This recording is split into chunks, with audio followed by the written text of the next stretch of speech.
Pinangunahan ni Pangulong Bongbong Marcos ang ceremonial turnover ng mga pabahay para sa mga Yolanda survivors sa Leyte.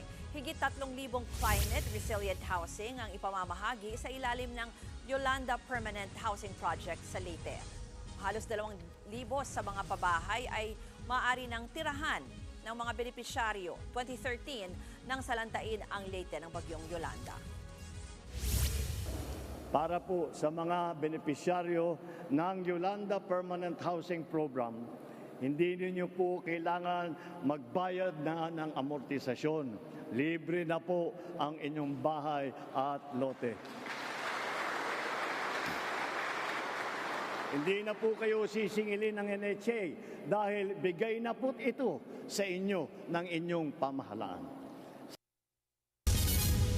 Sinusulong ng MMDA na gawing 7 a.m. hanggang 4 p.m. ang pasok sa mga ahensya ng pamahalaan. Yan ay para raw mabawasan ang volume ng mga nagko-commute lalo na tuwing rush hour. Narito ang Express Report ni Laila Pangilinan.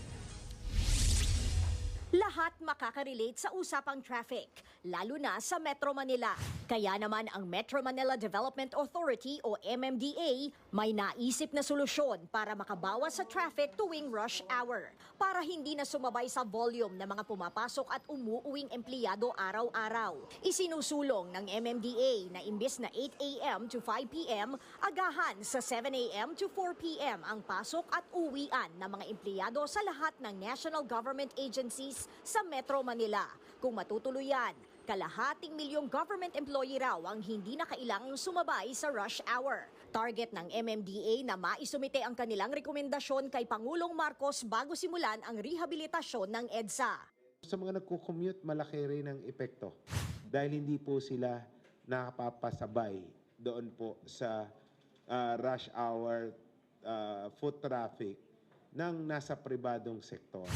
Bago yan, una nang ipinatupad ang 7 to 4 na work schedule sa mga LGU sa Metro Manila noong nakaraang taon. Pati ang ilang ahensya gaya ng NEDA at dati pa man ang DPWH, ginagawa na rin ito. Sa ngayon, matindi pa rin ang traffic sa Metro Manila, partikular sa EDSA.